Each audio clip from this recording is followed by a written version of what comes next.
Hey everybody, I'm Joe Kotten. I'm happy to be here. Hey bro, you're not Joe Kotten. I'm Joe Kotten. Oh yeah, you're gonna have to get out. Alrighty, how you doing? I'm Joe Kotten.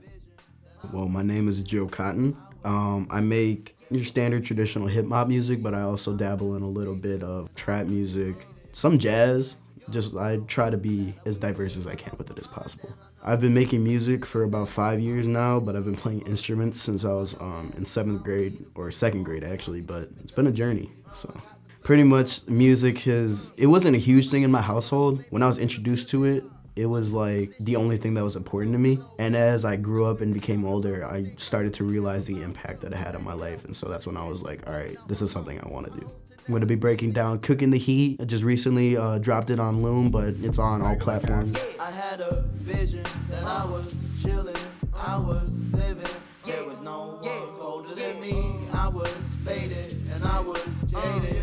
I was acting all out, hoping that I would see. I lost my mind and I know there's no getting it back. I was steady getting fucked, didn't know how to act. I don't need to rip a bong when I be ripping the beat. You know I got the special sauce when I be cooking the heat. Just for the longest since I started doing music, I've always just kind of seen myself as being that person that, when I get to where I want to be, I'm just going to be chilling. I don't really care much for going out of my way to be this most crazy person or standing out or outlandish kind of person. I can't really go back if I want to keep doing what I'm doing. So I got to keep pushing myself. But at the most, I don't think it's anything too crazy. I'm a hero, but I relate more to the villains. My superstitions gave me superpowers, no doubt.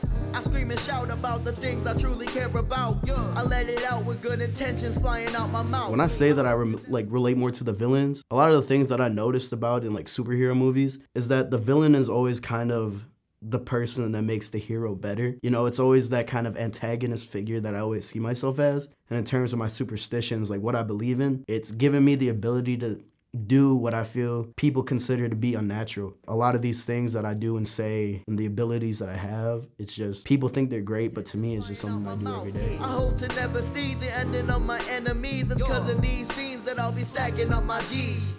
I'm doing what I please. Y'all never asking please. You just expect from me a portion of my royalties. I don't have a lot of enemies, but there's a lot of people that try to downplay the things that I do. But what a lot of people forget is if it wasn't for these people, you wouldn't be at the success that you're at.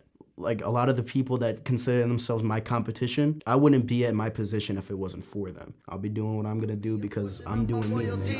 I bleed royalty, my blood is liquid gold. I never sold my soul, but for many, that's just how it goes. To achieve their goals, everybody feeding just to eat some more. I loaded up my plate with eggs and steak, I'm never full. I'm always on this grind, I guess. I'm always looking for something more. A lot of people always tell me all the time that the things I do are great or good or whatever, but I still never am satisfied with what I do. My lane is skinny, appetite is obese. Oh please, all these whack niggas claim they OGs. When it comes to smoking, rolling up the OZ. Oh please, there is only one woman who can hold me. A lot of people claim themselves as OGs in a game that's, very fresh and new, especially in all the things that we're doing. A lot of the artists now, especially from Kenosha and just the Southeast, we all came up kind of at the same time. But for me, I've always kind of been in the background. I really see who is actually about it. Fuck a 1690 more to tell a story. This ain't sci-fi, it's a horror flick with scenes that hella gory. I found hella deeper meanings that my life's an allegory. If you hate me, just ignore me. I'll be spitting when I'm 40.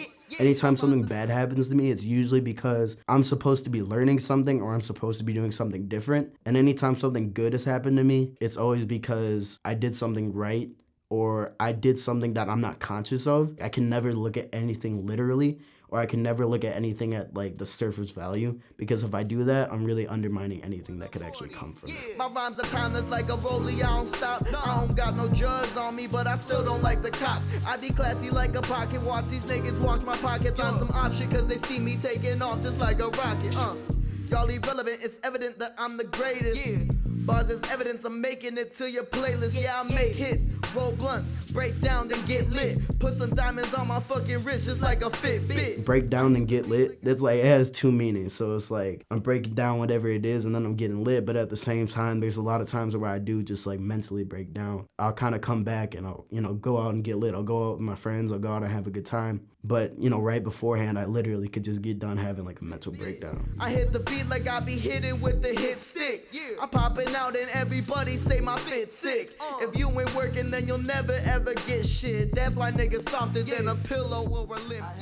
It took me a while, but I eventually learned it was if you really want to do something in this industry and you really want to be someone, you're always going to have to work for it. Like, a lot of people think that you can just do something, do what other people are doing, and it's just going to come to you. But once I realized that the best way to do something is to be yourself and work at it, that's when I realized, like, okay, this is what I need to do. This is the formula. Like, this is the recipe. So one of the main things I always try to encourage other people to do is be themselves. And for me, that's the first step in really getting to work at what you want. Like, I remember when I first started, I had just a simple microphone and I'd record in my car. Like, I didn't even have no studio to go to, not even my basement, not a closet. I would always record in my car because my parents didn't know it's like the things I was talking about or the things I was saying. So I just wanted my own environment to really just kind of sit down and focus. It used to take me sometimes weeks to make a song, days to make a song. But when it comes to my creative process now, as soon as I feel something, it just comes out. Anytime someone feels like they have the ability to go make something, anytime someone feels like they have something to say and they want to say it, the first instinct should be to go for it. Because if you never really just try and you never really shoot your shot, you're never gonna know where you're gonna get. So like if you want to like check me out on Instagram, you can go to Joe Kotten, again, just Joe_Kotten. All the links are gonna be in the description. Oh yeah, make sure you subscribe too, by the way, because what this man is doing is huge, not only for my community, but all the communities that could reach you or anybody else, because we got something big going here and we want to share it with everybody. So make sure you reach out and show your support. I bet y'all never seen something like this before. Watch this. What? I had a vision that I was...